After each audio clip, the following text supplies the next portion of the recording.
সারাটা আসলে আমরা ওইভাবে টের পাই নাই।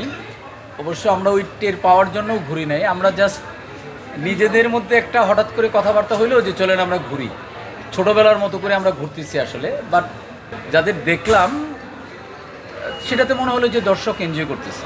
একটা ছবি তো আর পার্টিকুলার কোনো একটা বিষয় দিয়ে আপনি কিন্তু দর্শককে ভালো লাগছে এটা কিন্তু আপনি ওই করতে পারবেন না, বলাতে পারবেন না।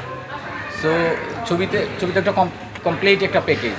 দর্শক আসলে গল্পের চক্করেই পড়ছে, দর্শক গল্পের চক্করে পড়ছে। আর শুধু গল্প বলবো না, গল্পের সাথে মেকিংয়েরও চক্কর আছে একটা।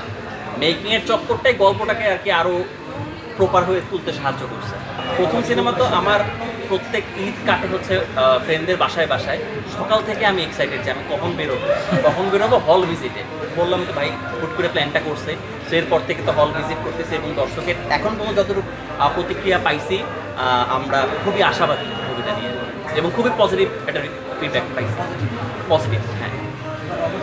হ্যাঁ, এইটা একটা অদ্ভুত ব্যাপার, মানে যারাই দেখছেন তাদের কাছ থেকে আমরা নেগেটিভ কোনো কিছু পাইছি না। একদম আছে না যে কিছু আছে পজ নেওয়া, সাইলেন্স থাকে, এইরকম কিছু পাইনি। যেটা হয় কি যে গল্প যখন দর্শককে একটা জার্নিতে ফেলে দেয় না, তখন ডিরেক্টরের বা পাত্রপাত্রীর, অ্যাক্টর অ্যাক্ট্রেসের আর কোনো টেনশন থাকে না, তখন ওই ফ্লোতেই টেনে নিয়ে যায়।